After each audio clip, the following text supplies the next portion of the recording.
राधे राधे दोस्तों, कैसे हैं आप सब। हमारे YouTube चैनल के राधे कृष्णा श्रृंगार में आपका स्वागत है। दोस्तों, आज की इस वीडियो में हम आपको सोमवार व्रत की कथा और महत्व बताएंगे। दोस्तों, सोमवार का दिन भगवान शिव जी को समर्पित होता है। मनचाहा जीवन साथी पाने की चाह हर किसी को होती है। इसके लिए भगवान शिव से अच्छे जीवन साथी का वर पाने के लिए उनका व्रत किया जाता है। सोमवार का व्रत अधिकतर लोग उनके वैवाहिक जीवन में सुखी रहने के लिए भी करते हैं। सोमवार का व्रत करने से न केवल अच्छा जीवन साथी मिलता है, बल्कि कई और लाभ भी होते हैं। सोमवार के व्रत की महिमा बहुत है। ये दिन भगवान शिव जी का माना जाता है और भगवान शिव जी को वरदान और न्याय का देवता माना जाता है।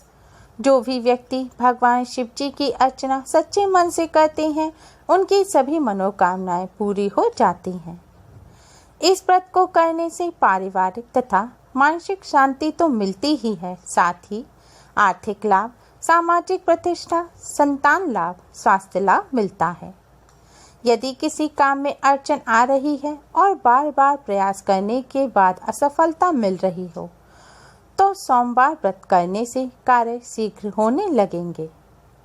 इस व्रत को करने से मनुष्य के अंदर रहने वाले अहंकार रूपी पाप नष्ट हो जाते हैं और मन अच्छे कार्यों में लगने लगता है। सोमवार का व्रत करने से विवाह में आ रही अड़चनें भी दूर होती हैं। सोमवार व्रत की कथा को सुने बिना व्रत अधूरा होता है, इसलिए अगर आप सोमवार का व्रत रख रहे हैं तो आप कथा को अवश्य ही सुनें, जिससे आपको सोमवार व्रत का पूर्ण फल प्राप्त हो। लेकिन अगर आप किसी कारणवश सोमवार का व्रत नहीं कर पा रहे हैं, तो भी हर शिव भक्त को सोमवार व्रत की कथा को अवश्य ही सुनना चाहिए। प्रत्येक सोमवार को श्रद्धा पूर्वक सोमवार व्रत की कथा को सुनने मात्र से ही भगवान शिव जी की कृपा से सभी कष्टों और संकटों से मुक्ति तो मिलती ही है, साथ ही मनचाहा वरदान भी प्राप्त होता है। इसलिए हर शिव भक्त को हर सोमवार को सोमवार व्रत की कथा को अवश्य ही सुनना चाहिए। सोमवार व्रत की कथा इस प्रकार है। कथा के अनुसार अमरपुर नगर में एक धनी व्यापारी रहता था। दूर दूर तक उसका व्यापार फैला हुआ था। नगर में उस व्यापारी का सभी लोग मान सम्मान करते थे। इतना सब कुछ होने पर भी वह व्यापारी अंतर्मन से बहुत दुखी था, क्योंकि उस व्यापारी का कोई पुत्र नहीं था। दिन रात उसे एक ही चिंता सताती रहती थी। उसकी मृत्यु के बाद उसके इतने बड़े व्यापार और धन संपत्ति को कौन संभालेगा। पुत्र पाने की इच्छा से वह व्यापारी प्रति सोमवार भगवान शिव जी की व्रत पूजा किया करता था। सायंकाल को व्यापारी शिव मंदिर में जाकर भगवान शिव जी के सामने घी का दीपक जलाया करता था। उस व्यापारी की भक्ति देखकर एक दिन पार्वती जी ने भगवान शिव जी से कहा, हे प्राणनाथ, यह व्यापारी आपका सच्चा भक्त है। कितने दिनों से यह सोमवार का व्रत और पूजा नियमित कर रहा है। भगवान, आप इस व्यापारी के मनोकामना अवश्य पूर्ण करें। भगवान शिव ने मुस्कुराते हुए कहा, हे पार्वती, इस संसार में सबको उसके कर्म के अनुसार फल की प्राप्ति होती है। प्राणी जैसा कर्म करते हैं, उन्हें वैसा ही फल प्राप्त होता है। इसके बावजूद पार्वती जी नहीं मानी। उन्होंने आग्रह करते हुए कहा, नहीं प्राणनाथ, आपको इस व्यापारी की इच्छा पूरी करनी ही पड़ेगी। यह आपका अनन्य भक्त है। प्रति सोमवार आपका विधिवत व्रत रखता है और पूजा अर्चना के बाद आपको भोग लगाकर एक समय भोजन ग्रहण करता है। आपको इसे पुत्र प्राप्ति का वरदान देना ही होगा। पार्वती जी के इतना आग्रह देखकर भगवान शिव ने कहा, तुम्हारे आग्रह पर मैं इस व्यापारी को पुत्र प्राप्ति का वरदान देता हूँ, लेकिन इसका पुत्र 16 वर्ष से अधिक जीवित नहीं रहेगा। उसी रात भगवान शिव ने स्वप्न में उस व्यापारी को दर्शन देकर उसे पुत्र प्राप्ति का वरदान दिया और उसके पुत्र के 16 वर्ष तक जीवित रहने की भी बात बताई। भगवान के वरदान से व्यापारी को खुशी तो हुई, लेकिन पुत्र की अल्पायु की चिंता ने उस खुशी को नष्ट कर दिया। व्यापारी पहले की तरह सोमवार का विधिवत व्रत करता रहा। कुछ महीने पश्चात उसके घर अति सुंदर पुत्र उत्पन्न हुआ। पुत्र जन्म से व्यापारी के घर में खुशियां भर गईं। बहुत धूमधाम से पुत्र जन्म का समारोह मनाया गया। व्यापारी को पुत्र जन्म की अधिक खुशी नहीं हुई, क्योंकि उसे पुत्र की अल्पायु के रहस्य का पता था। यह रहस्य घर में किसी को नहीं मालूम था। विद्वान ब्राह्मणों ने उस पुत्र का नाम अमर रखा। जब अमर 12 वर्ष का हुआ तो शिक्षा के लिए उसे वाराणसी भेजने का निश्चय हुआ। व्यापारी ने अमर के मामा दीपचंद को बुलाया और कहा कि अमर को शिक्षा प्राप्त करने के लिए वाराणसी छोड़ आओ। अमर अपने मामा के साथ शिक्षा प्राप्त करने के लिए चल दिया। रास्ते में जहाँ भी अमर और दीपचंद रात्रि विश्राम के लिए ठहरते, वहीं यज्ञ करते और ब्राह्मणों को भोजन कराते थे। लंबी यात्रा के बाद अमर और दीपचंद एक नगर में पहुँचे। उस नगर के राजा की कन्या के विवाह की खुशी में पूरे नगर को सजाया गया। निश्चित समय पर बारात आ गई, लेकिन वर का पिता अपने बेटे के एक आंख से काना होने के कारण बहुत चिंतित था।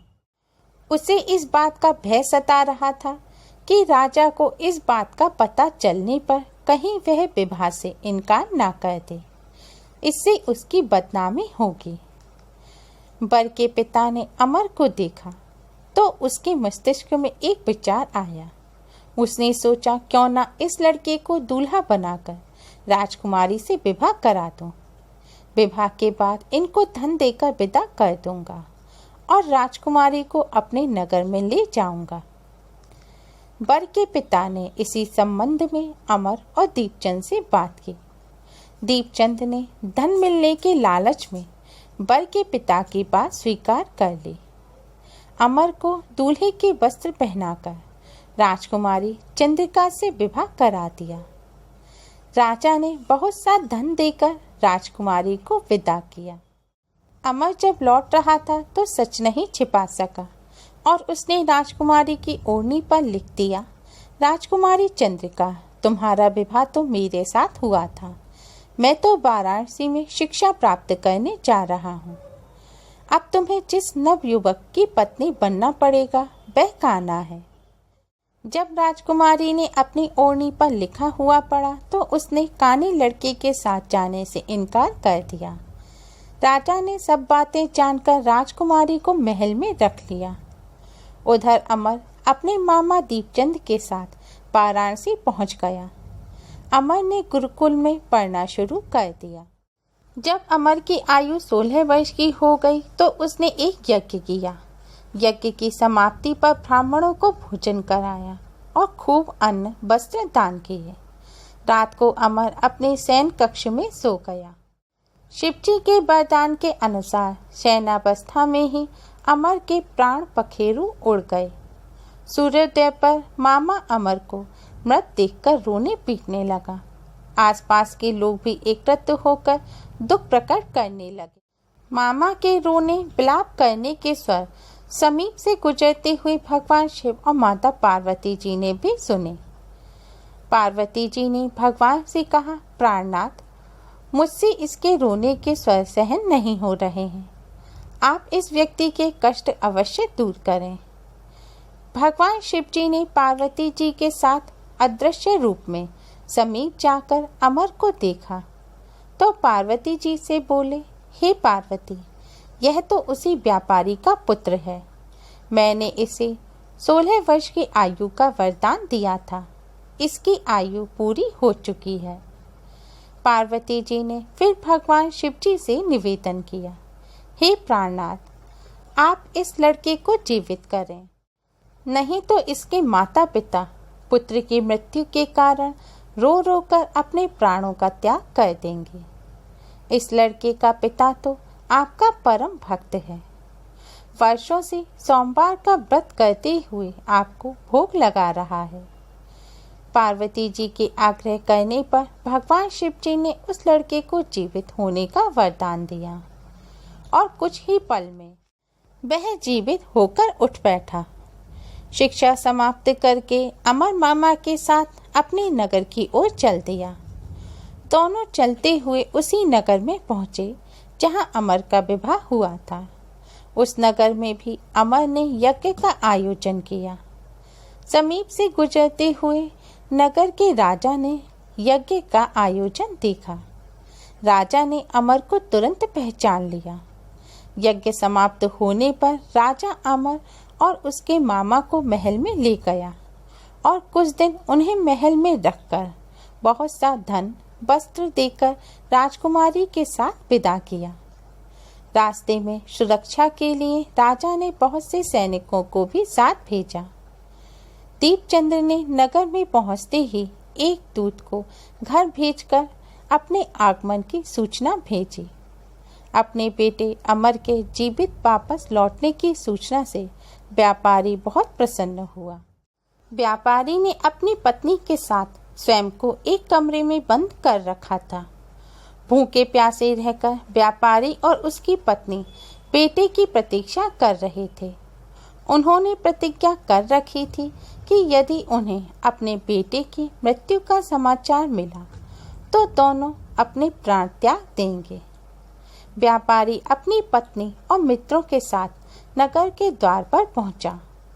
अपने बेटे के विवाह का समाचार सुनकर पुत्र वधू राजकुमारी चंद्रिका को देखकर उसकी खुशी का ठिकाना ना रहा।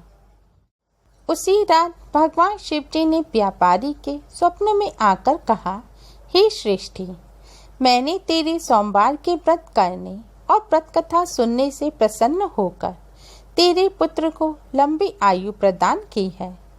व्यापारी बहुत प्रसन्न हुआ। सोमवार का व्रत करने से व्यापारी के घर में खुशियां लौट आईं। शास्त्रों में लिखा हुआ है कि जो स्त्री पुरुष सोमवार का विधिवत व्रत करते हैं और व्रत कथा को सुनते हैं, उनकी सभी इच्छाएं पूरी होती हैं और भगवान शिव जी की कृपा से सभी कष्टों और संकटों से मुक्ति मिलती है। उम्मीद है आपको हमारी ये वीडियो पसंद आई होगी। प्लीज़ लाइक करें। हमारी इस वीडियो को अपने फ्रेंड्स और रिश्तेदारों में ज़्यादा से ज़्यादा शेयर करें जिससे वह भी इसका लाभ उठा सके। हमारी और भी वीडियोस के लिए हमारे चैनल को सब्सक्राइब करना ना भूलें। Thanks for watching. Radhe Radhe.